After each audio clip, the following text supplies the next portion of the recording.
Assalamu alaikum everyone. DJ Traveler is here once again and also good morning. सुबह के 8:25 हो गए हैं. एक्चुअली मुझे जाना है बैंक, एक अपना बैंक अकाउंट खोलने मेरा कंपनी का, क्योंकि अभी एक नया लॉ इंट्रोड्यूस हुआ है कि मतलब आप जिसके साथ काम करते हो उस स्पॉन्सर ने लाजमी मंथ के एंड में जो है आपके अकाउंट में सैलरी ट्रांसफ़र करनी होगी. अगर नहीं करते तो फिर 50 रियाल उनको फ़ाइन होगा और साथ में उनकी कंपनी भी ब्लॉक होगी. तो इसका हमसे कोई लेना देना नहीं है, ये जो आपके स्पॉन्सर है उनकी टेंशन है. बट स्टिल एक अच्छी चीज़ है, वो लोग जो मतलब सेम काम करते हैं तो उनके अब पैसे खाने या जाने का कोई ख़तरा नहीं है. और दूसरी बात, ये जो वीज़ा इशू चल रहा है तो हमारी जो पाकिस्तानी एम्बेसडर है यहाँ पे ओमान में, उनका भी एक बयान जारी हुआ है, उसके बारे में भी आपको बताते हैं कि उन्होंने क्या कहा उसमें. And the third thing is that कि आपके कुछ कमेंट्स हैं जिनका हम जवाब देंगे. कुछ कमेंट्स ऐसे होते हैं कि जिनका मैं आंसर कमेंट्स में नहीं दे सकता या एक्सप्लेन नहीं कर सकता, तो उसके लिए बेटर यही होगा या यही होता है कि मतलब मैं उसको जो है आपके सामने वीडियो में जो है शेयर कर लूँ और एक्सप्लेन कर लूँ. तो चलिए अपनी जर्नी शुरू करते हैं, अपना बैंक अकाउंट भी खोलते हैं और आपके साथ शेयर करते हैं कि हमारे एम्बेसडर ने क्या कहा है वीज़ा इशू के बारे में. अब बात करते हैं अपने पहले कमेंट के बारे में, जो कि इन्हीं वीज़ा इश्यूज जो आजकल चल रहे हैं उसके बारे में. उस्मान ताहिर साहब पूछ रहे हैं, ब्रदर करंट सिचुएशन में अगर मैं अपने LLC कंपनी रजिस्टर करवाता हूँ with all the certificate, then क्या मुझे वीज़ा मिल जाएगा अभी के सिचुएशन के लिहाज से? तो उस्मान ताहिर भाई, नहीं, फ़िलहाल हर किस्म की वीज़े जो हैं वो बंद है. चाहे वो आप अपनी LLC ओपन करें या चाहे आप लेबर वीज़े के लिए अप्लाई करें, एवरीथिंग. विजिट वीज़े तो बहुत टाइम से बंद है, ठीक है. तो ये दो कैटेगरीज थी जिसमें हम मतलब वीज़ा इशू हो रहे थे पाकिस्तानियों के लिए, LLC मतलब बिजनेस पार्टनर वीज़ा या लेबर वीज़ा. तो फ़िलहाल वो दोनों बंद है, कोई चांस नहीं है टिल फर्दर नोटिस, और अब पता भी नहीं चल रहा कि फर्दर नोटिस क्या आएगा. लेकिन इन्हीं वीज़ा इश्यूज़ के बारे में जो है, मैंने जैसे आपको स्टार्ट वीडियो में कहा कि एम्बेसडर का बयान आया हुआ है, तो हम उस बारे में बात करेंगे. सो वीडियो एंड तक देखिएगा, this is important for everyone. अच्छा जी, जो कॉमन कमेंट या क्वेश्चन मुझसे पूछा जाता है वो मोस्टली ये पूछ रहे हैं, सर ऑफिस कहाँ है खिदमा डिलीवरी का, लोकेशन गूगल पर नहीं मिल रही. देखें, जो खिदमा का ऑफिस है ना, वो वादी कबीर में शेराटन होटल के पास है. इस साइड पे शेराटन होटल है और राइट साइड पे जो है ओमान ऑयल पेट्रोल पंप है. तो जो ओमान ऑयल पेट्रोल पंप है ना, वहीं पे एग्जैक्टली खिदमा का ऑफिस है. आगे पीछे आपको जो है इसकी लोकेशन नहीं मिलेगी, क्योंकि ये जो कंपनी है ये OIFC के अंडर काम करती है, जहाँ जो इलेक्ट्रिसिटी और पानी और इसके बिल हम जमा करते हैं ना, तो उन कंपनियों में तो ये उनका एक ब्रांच है. तो उनका भी हेड ऑफिस वहीं पे है और खिदमा डिलीवरी कंपनी जो है उनका भी हेड ऑफिस वहीं पे आपको मिलेगा और कहीं नहीं है फ़िलहाल. अच्छा जी, ये जो अगला कमेंट है ये थोड़ा सा इम्पोर्टेंट है, तो मैं पहले ये आपको पढ़ के सुनाता हूँ, फिर इसका आंसर करूँगा. ज़्यादा लेंथी नहीं होगा बट थोड़ी सी डिटेल में आपको बताऊंगा. Don't worry, I am not gonna make you bored. कुरानी वज़ाइफ कह रहे हैं कि भाई हम भी ओमान आना चाह रहे हैं, क्या तलबात या खिदमा में काम करके 2 पर्सन्स मीन हस्बैंड वाइफ गुजारा कर सकते हैं? तो देखिए, बात ये है कि बिल्कुल गुजारा हो सकता है बशर्ते कि आपके पास गाड़ी अपनी हो. अब मैं आपको मोटा मोटा जो है वो एक्सपेंसेस बताता हूँ.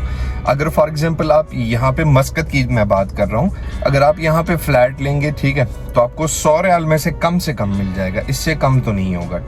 उसके अलावा पानी बिजली का जो बिल है वो भी इंक्लूड कर दें, कुछ मतलब रफली आप उसको 15 to 20 रियाल्स रख लें, ठीक है.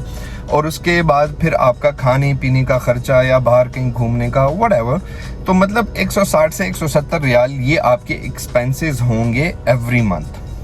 ये तो बात कंफर्म है. अब बात ये है कि अगर फॉर एग्जांपल आप तलबात में काम कर रहे हो अपनी गाड़ी के साथ, तो आप 300-400 कमा सकते हो, ठीक है, उसमें ये एक्सपेंसेस निकाल के. अगर फॉर एग्जांपल आप रेंट की गाड़ी लोगे तो वो फिर डिपेंड करता है आप पे कि आप कौन सी गाड़ी ले रहे हो. मतलब छोटी गाड़ी ले रहे हो जिसका रेंट 80 रियाल से शुरू हो जाता है और बढ़ता जाता है, मतलब 120-130 रियाल तक, वो डिपेंड करता है आप पे. तो बात यह है कि अगर फॉर एग्जांपल आप अपनी गाड़ी के साथ तलबात में काम कर रहे हो तो आपके एक्सपेंसेस जो है वो कवर हो जाएंगे. लेकिन जो इम्पोर्टेंट बात है वो ये है कि ये for the time being job है. कहने का मतलब ये है कि अगर फॉर एग्जांपल आपकी ID बंद हो जाती है, यार इसके कई रीजंस हो सकते हैं, ठीक है. ज़रूरी नहीं है कि मतलब कोई आपको बताए कि ऐसा होगा तो ID बंद होगी, वैसा होगा.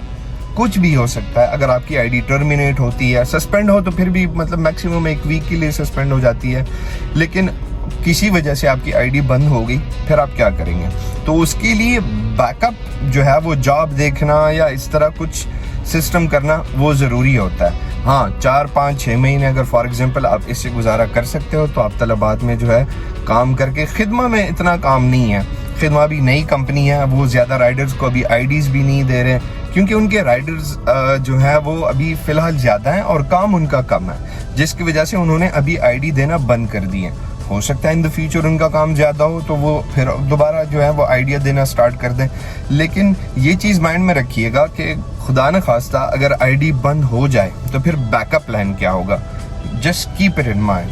यार अकाउंट तो मेरा ओपन नहीं हुआ, वो कह रहे हैं कि या तो इलेक्ट्रिसिटी का बिल या पानी का बिल या आपका जो रेंट एग्रीमेंट होता है तो वो लाजमी चाहिए। चले कम से कम ये तो पता चला, अगर फॉर एग्जांपल कोई बैंक दोफार में अपना अकाउंट खोलना चाहता है तो अगर आप अकाउंट खोलने जा रहे हो पर्सनल अकाउंट, तो उसके लिए इन तीनों चीज़ों में से एक चीज़ होना लाजमी है।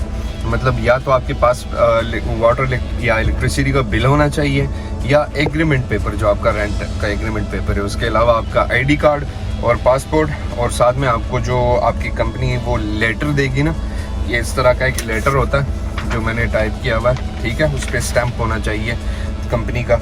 तो ये चीज़ें आपके लिए इंपॉर्टेंट है अगर फॉर एग्जांपल आप बैंक मस्कत नहीं, अगर फॉर एग्जांपल आप बैंक दोफार का अकाउंट ओपन करने जा रहे हो तो। अच्छा जी, बोलो सियालकोट पूछ रहे हैं सर क्या पाकिस्तानी इंटरनेशनल लाइसेंस ओमान में काम आ सकता है?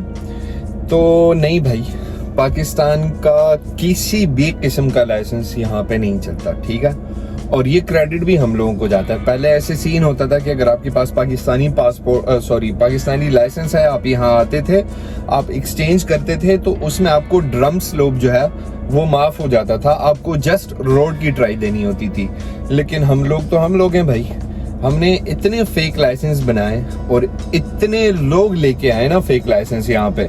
हर बंदा कोशिश करता था वहां से फेक लाइसेंस लाके इनको दिखाता था, ड्रम स्लोप माफ, रोड ट्राइयां देते थे।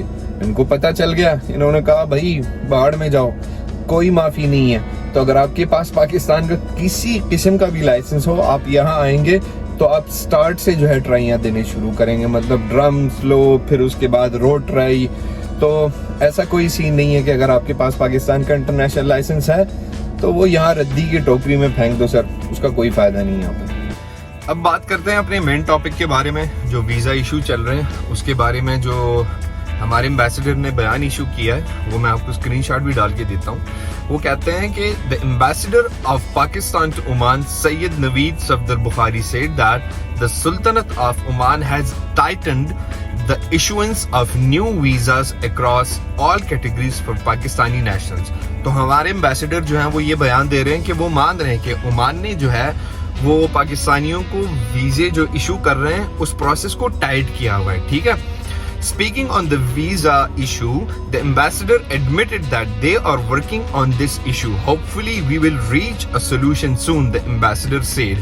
तो एम्बेसडर साहब ये कह रहे हैं कि हम इस इशू पे काम कर रहे हैं और बहुत जल्द हम एक सोल्यूशन पे पहुंच जाएंगे। इसका मतलब ये है कि कुछ तो बिहाइंड द सीन चल रहा है। मतलब वो जो कह रहे थे कि सिस्टम अपग्रेड हो रहा है, तो मतलब वो बात भी गलत निकली, ठीक है। अगर इस तरह हुआ, कोई सीन होता इस तरह, तो लाजमी बात है एम्बेसडर साहब कहते हैं कि नहीं भाई ऐसा कोई इशू नहीं है, सिस्टम अपग्रेड हो रहा है या कुछ भी, लेकिन वो कह रहे हैं कि भाई हम बिहाइंड द सीन लगे हुए हैं और इस इशू को सॉल्व कर रहे हैं। हो सकता है इसके बारे में नए कवानीन आ जाएं या कुछ रद्द बदल करके वो इसको ठीक कर देंगे।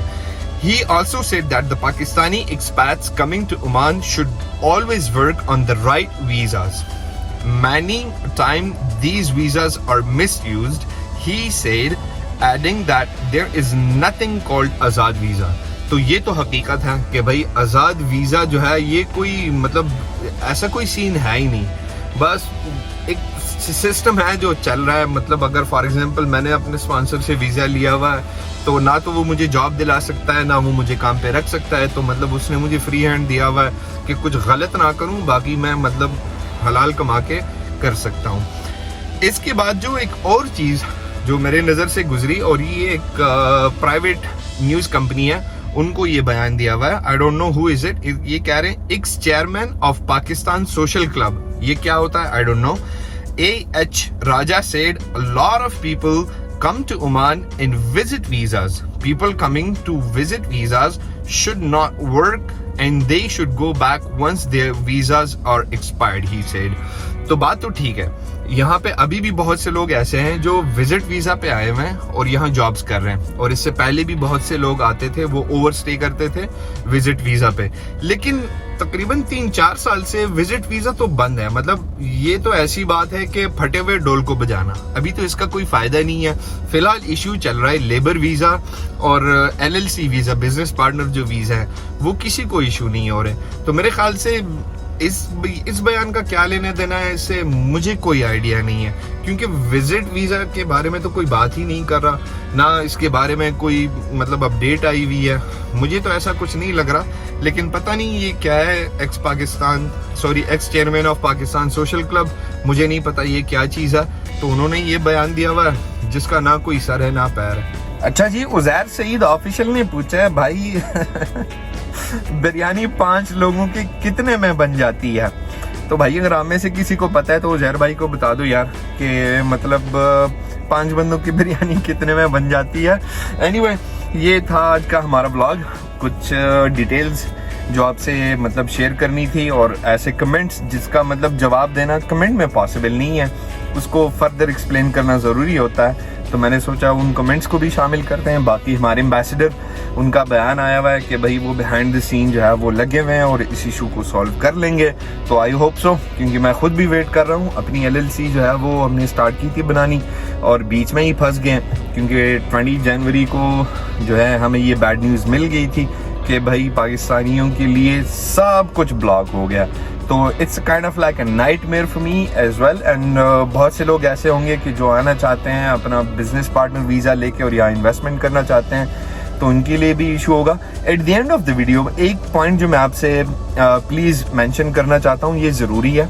देखें, जैसे यहाँ पे लोग वीज़ों के नाम पे फ्रॉड करते हैं ना, मसलन मैं अपनी हर वीडियो में कहता हूँ कि भाई जो लेबर वीज़ा है वो 500 से 600 मानी रियाल में मिलता है। यहाँ पे जो फ्रॉडी होते हैं वो क्या कहते हैं, भाई हम आपको 450 में दे देते हैं, 480 रियाल में दे देते हैं। अब वहाँ पे बैठे हुए लोगों को यही लगता है कि यार चलो हमें कुछ फ़ायदा होगा, सस्ता वीज़ा मिल रहा है, आप उनको पैसे देते हो वो गायब हो जाते हैं। ठीक है, इसी तरह LLC में भी यही हो रहा है। मैंने अपनी लास्ट वीडियो में कहा था कि भाई LLC बनाने पे 1000 से 1200 रियाल तक खर्चा आ जाता है। अगर इसके नीचे कोई आपको कहता है ना, प्लीज़ मत मानिए, ठीक है, वो आपके साथ फ्रॉड कर रहे हैं। आपको बताते हैं कि भाई 800, 900 या 1000 रियाल, 1000 रियाल में भी नहीं बनती भाई। ये तो सारी फीसें हर चीज़ डाल के भी ना इतना नहीं होता, वो भी उससे जो है ज़्यादा फीस बनती है। तो फिर वो आपको कहते हैं कि इसमें हमारी फ़ीस भी है, इसमें आपका लेबर कार्ड भी है, इसमें आपका मेडिकल भी है। और बंदा वहाँ सोच रहा होता है कि हाँ भाई चलो ठीक है, मुझे 100-200 रियाल बच रहे हैं, तो लगा देते हैं और फिर वो गायब हो जाते हैं। तो प्लीज़ इन चीज़ों से दूर रहिए, ठीक है। लाजमी अगर आप किसी को पैसे दे रहे हैं तो उनका बैकग्राउंड चेक कीजिए, उन्होंने किसी को LLC बना के दी है या नहीं दी है।